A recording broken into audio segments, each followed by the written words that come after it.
Yeah, so we are here again. I've been here last year and discussed some matters about soft skills. And I will be doing the same. And what I'm going to present to you today is nothing of something extraordinary. This is a topic that we have been discussing, I think, for a million times, if not so many. And this has been something that is always sort of in a shadow when it comes to looking at the skills and proficiency and competency of our seafarers or maritime professionals. Now,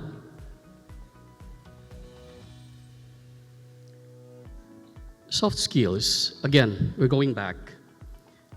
This is a factor that in the core competence of a maritime leader should be present. We can discuss more about the operational and technical skills of a professional, a seafarers, for that matter, but at the back of that, how to execute safely and efficiently, how to deal with scenarios, how to go about the situation always requires at the back is the soft skill. And soft skill or personal skill, actually, you don't learn directly from school or directly from a training center. This is something, if you will look back, this is something that is actually been there since you were a kid, you're a child. By the time you were born and you were raised in your homes, your soft skill, personal skills are being developed. Depends on the environment and the atmosphere of your orientation back home. And it's enhanced over the years when you go to school, universities, study, becomes enhanced, and more experiences around it actually gives you the full package of what you need.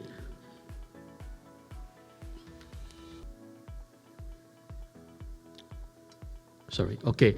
So I am going to break down now like what I've told you, there are so many soft skills all around us that we need to execute our daily tasks, responsibilities efficiently. But I will be dealing more of the 5 core skills that in the maritime leadership is actually very critical. And we will start with communication. We heard about it many times. I think most of the topics when it comes to dealing with scenarios and being in the professional stage of scenario, you need communication skills. This is quite basic, fundamental.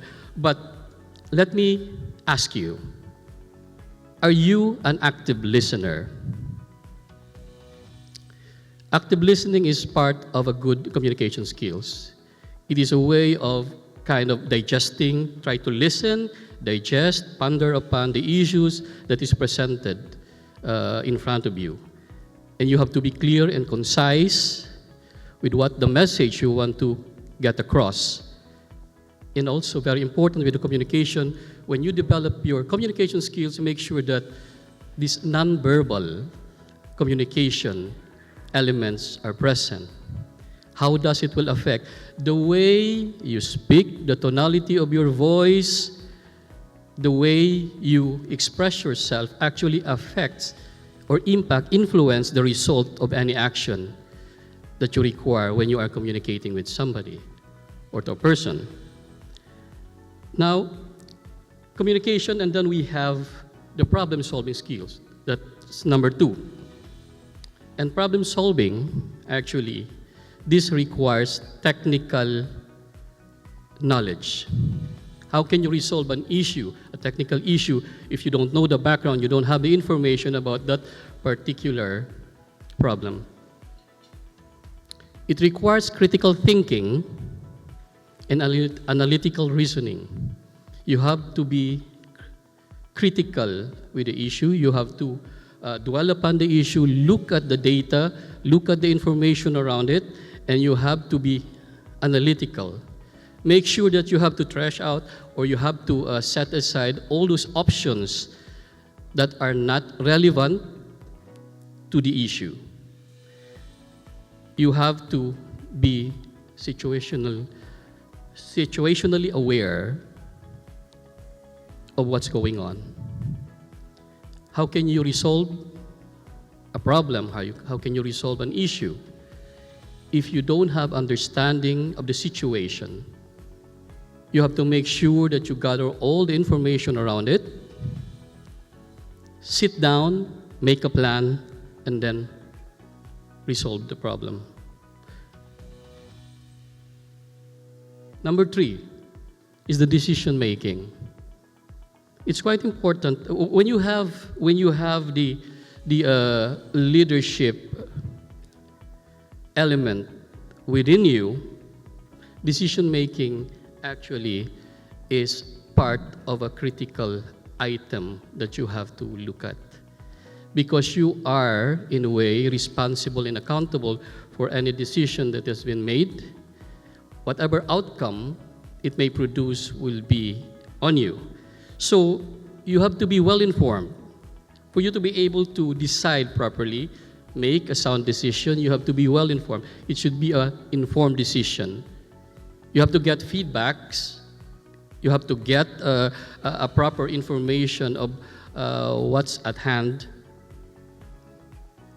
And you have to have a logical reasoning. When you say logical reasoning, you have to be pragmatic and you have to be on the focus. You cannot come up with so many options and ending up not deciding on any of them. So logical reasoning is a very important part of decision making. Based from experience, you have to gather some learnings that you have experienced in the past. Will this apply to this situation? Will this apply to this problem? Should I decide on this now or should I decide on this tomorrow? So make a plan. Before you decide, you have to make a plan. Weigh the situation, justify the scenario. And of course, teamwork. In a situation where a group is required, a consensus is required, here you have to be a good leader. To come up with a good collaborative team, you have to make sure that you yourself, as a leader, take the accountability and take the responsibility. Make it clear to everyone. If you are the one who's going to be the leader and you are looked at as a leader, you have to show the responsibility and you have to make sure that you take accountability for any decision that the team is going to make. Collaboration is very important. Capitalizing on the strength of everyone in the team, looking at the weakness. Sometimes weakness can also be a strength. It's not necessarily a weakness that that person doesn't have this proficiency or competence. He might not be part of the group. No. Try to explore that weakness and turn it into strength by way of putting him or her in the right place where he will or she will complement what is required. Now, you should have empathy. Empathy is before you decide on things, before you actually deliberate on many aspects of any situation that you are into, you have to make sure that you put yourself on the shoe of another person. How this will affect him, how he will feel about this, how he will react or she will react. That could be the same scenario that yourself is you putting into. And then comes the leadership. And leadership itself has qualities that is expected. Now, you have to be engaged.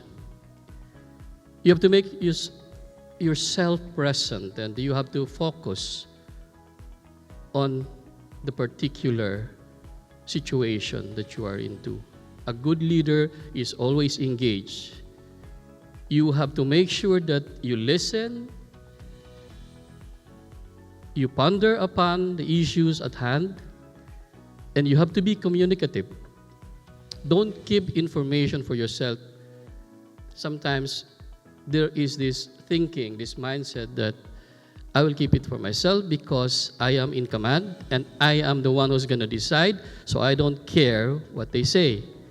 So I'll keep the information to myself and I will decide on it according to my own will. But you have to communicate because it's important to get feedbacks. A sound action, a sound solution are always coming from feedbacks and learnings of what's around you. And you have to be collaborative. It's very important. You have to make sure that everyone is involved, every weaknesses and every strength has been gathered and explored, and you have to be upstanding in many ways. The integrity is very important. Are you reliable? Will they respect your decision? This could be based from previous experiences. You might have made a wrong decision in the past. Are you still upstanding? Will your decision still stand in front of these people that you have made wrong in the past? So this is more of the integrity also. The action, the reaction around it will always depend on the integrity and the reliability of the leader. And then you have to be empowering, meaning to say that you don't have to micromanage. No? You have to step back a bit, look at how it is being fulfilled, whatever the situation is. Any solution coming from the group, any solution coming from your team that you think would be fitting, you don't have to grab it and micromanage and show them that you are in charge. It's not what the leader should be. You have to guide them, of course, and you have to go in when it's necessary. Okay, takeaway. Leadership is not about titles, position, or flowchart. It is about one life influencing another, from John Maxwell. Thank you very much.